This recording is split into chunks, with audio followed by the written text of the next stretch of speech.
All right, Okay, here we well, are. we're in Jackson and we are checking out Eric Boley. Look how soft this is. This is the finest dry brush I have ever seen in an art It's battle. beautiful. It looks like airbrush. It does. It looks like airbrush, and the dimpled variations there. We have to roll camera back a bit to see how that was done, but that is some incredible work. It actually sort of with the like blue red alternating reminds me a bit of the 3D piece from round one. Yes, a little bit. And who are we checking out now? I'm not sure who the artist is, but they're working on the floor, so definitely is kind of telling me that this is going to be a heavy paint application. Yeah, but pretty light so far, and dealing with a nice landscape gradient there. So maybe they're just comfortable working down there. Looks like we've got a bit of a mountain kind of creeping in there. Cool. Look at this guy. So lots of collision of color going on with this piece. Mhm. And I feel like even though we missed the application, I feel like this was done with a hand. What do you think? Uh, I don't know, but I really like it. I don't think so somehow. No, no, it's that brush. What to me, it's kind of cool because it feels like there was an image underneath and then it was kind of blur destroyed with this kind of effect that was over top of it. Speaking of airbrush, we have an actual airbrush going on Oh, here. wow. Oh, wow. That's tough. You know, sometimes we have black canvas, black back canvas, but if we don't haven't provided it, really the only way to get a smooth, proper, full blacked out canvas is with an airbrush. And here we are seeing it. It's exciting. Morgan, do you know who this artist is by chance? I don't, but I have to congratulate them. This Yeah. is very cool.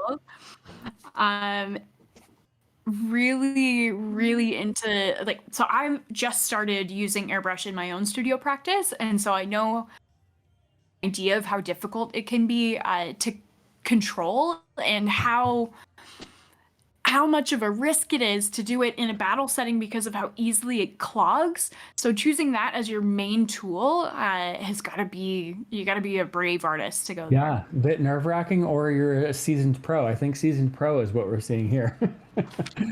He looks very calm. I think that that artist was Joseph Ware, actually. And I think that here we may be looking at Joel Thomas. Interesting. I think a phone, like one of those, like teen girl phones with the heart phone thing. Oh man, I never would have seen that, but that's exactly what it is. It's totally that. It's definitely like a rotary phone, like 1950s style. Yeah, he's dating himself a bit. That's not something that somebody born in 2020 would have done.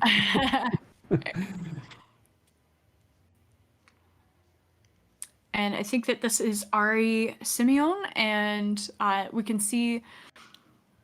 Ooh, Polar I bear. can. I'm peeping the reference now. Yeah, polar bear. Beautiful. Great work. Weird something going on with the canvas. Is that just a very oblique angle of the light there, I think.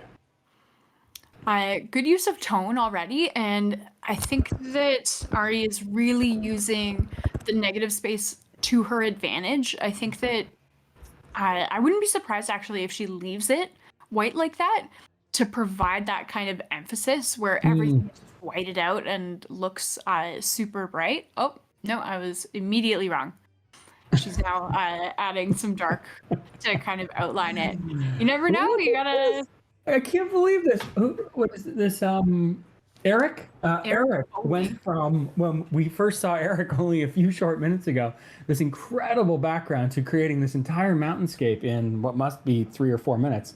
Really amazing work by Eric here. Oh, Yeah, this is stunning because now we're getting a totally different sense of the sky previously. It's almost like this stormy looking yeah, sky. or a muted aurora borealis sort of thing going on. Yeah. Wow. No, I think you're right though. More storm, more storm. Yeah, wow. But For me, what's really bringing it into a different kind of realm is this textural contrast. We have so much softness going on in the sky, and then really, really evident texture and contrast of that white over top of the mountain.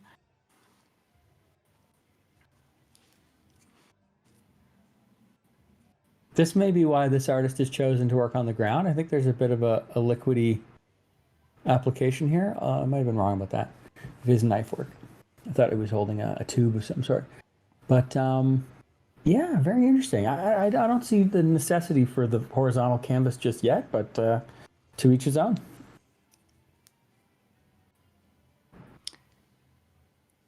The line work here, I'm wondering whether or not this is going to be. Originally, I was kind of thinking that it was a landscape, but I'm getting more and more total abstraction vibes here. Huh. Well, you've always got the horizon line there that tells you at least calls your mind to that idea at least. So there's a bit of fun there. So now we're seeing, looks like some illustrative elements that are being layered over top of this kind of color collision that we had going on.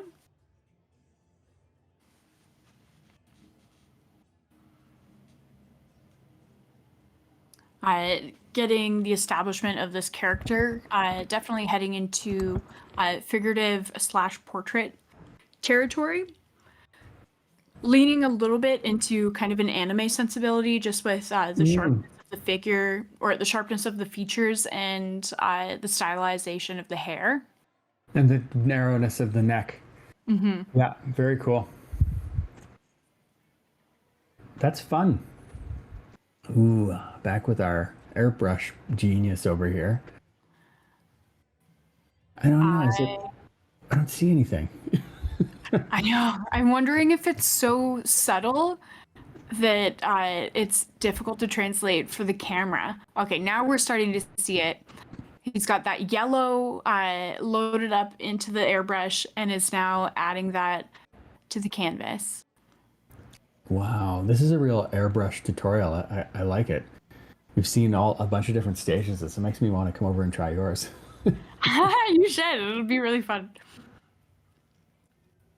Wow. So I don't know if I've ever seen an art battle painting totally done with airbrush. No, And what I very would be uncommon. thinking about is time management here, because yes, you can get a lot done, but sometimes you have to go over parts more than once.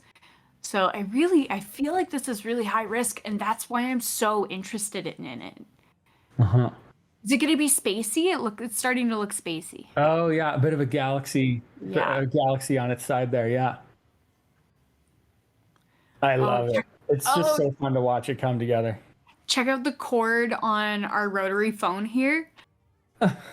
It's adding this element of symmetry and just so stylized. You know, I feel like this is Laura Palmer's phone from Twin Peaks. It totally is Laura's phone. 100%. Yeah, I'm looking forward to seeing how the dial and the numbers are going to be stylized, because it's interesting, because you always get into a tricky situation if you're actually representing, numbers, letters, whatever. Yeah. So is it just going to be dots, or keep your eye out for that, see how that's handled. Yeah, I would love it if it was very minimal. Um, Again, because of what you're saying, that text can be something that throws a piece off. Oh, look at this polar bear. That's a great background. Ooh, and I think that you're going to be getting those the aurora borealis that your brain was hoping for earlier. Great. I always really enjoy watching artists. I've seen quite a few artists do the aurora borealis technique, and each one comes at it just a little bit differently. So here we are getting that moment where she's dragging the brush to make these colors look like they're dancing in the atmosphere. It's cool. I like the pairing of these two paintings. You know, we have we've got this sort of Arctic mountainscape, you know, hanging out on the right side there is the polar bear that lives there. Yeah, they're existing in the same world. Yeah, they really are for sure. And Eric Boley describes himself as someone who's quite influenced by Bob Ross, but I would actually suggest that this piece is more contemporary than that. Hmm. Those are more advanced trees than the classic happy little trees.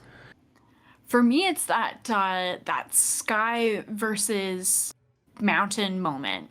I feel Yeah, like there's a well, lot of really good tension here. and that dry brush, I still don't. We're gonna have to roll tape on that one. I still don't even understand how that dry brush technique led to that incredible pattern. Great Yeah, work. did Eric steal Yosef's airbrush for the first Yeah, 3 minutes? yeah, exactly. Hey, friend, can I borrow your airbrush? I just gotta get this background taken care of.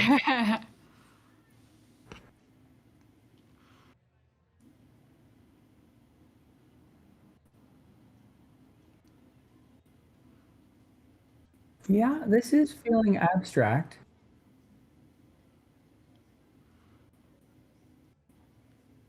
What Oh, is but going we're on? getting into representational elements here now. A cherry? Not sure what it is, what the Oh, a buoy? a balloon? It's always a fun guessing game, a bit like Yeah. charades.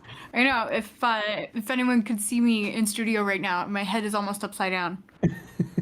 Yeah, exactly. And that actually might be an interesting thing for the audience to be witnessing.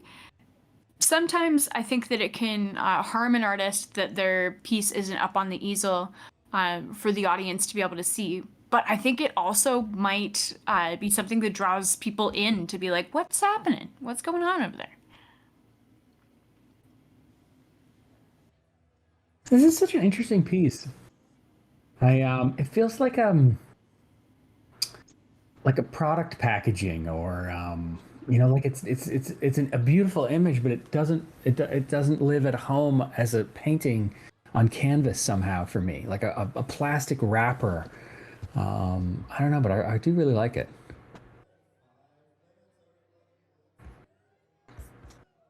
Don't forget, all these paintings are available for at the silent auction. They're being bid on right now. I see a bit of action in there. And you too can join in. Just go to artbattle.com. In this case, for the Jackson event, go to artbattle.com/AB2374, or you can go to just artbattle.com and click on events, and you can find it from there. And looks like we are just about to start our third and final round in Ottawa.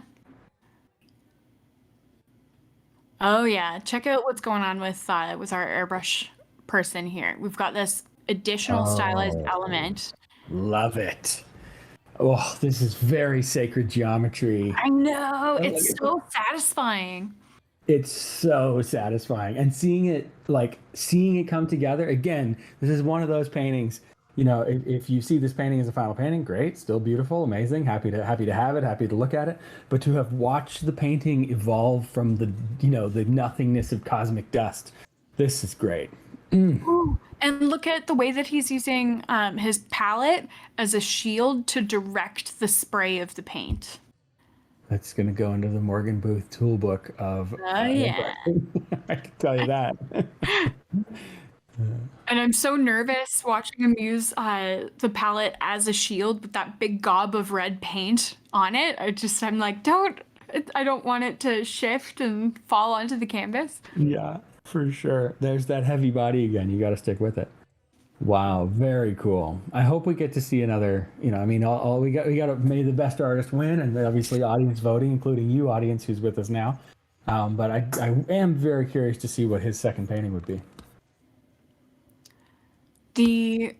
I'm so happy with the minimalist approach to the dots on the rotary.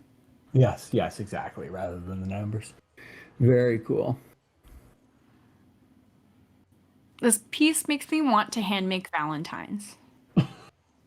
Will you be mine? Yeah, I love that piece. I would hang that piece. I Is feel like this it would make me bear? happy every day. Is this bear holding a fish, or he's got his hand? Or is it another little bear? It's another little bear. I think it's a baby bear. Baby bear. Oh. baby bear that's like leaning up for a sniff or a kiss. Aw, what a cute little baby bear. There's a really good job here with the texture of the fur and the tonal quality of the fur, and we're definitely getting a really clear sense of where the light source is coming from, getting that highlight hitting on all of the edges.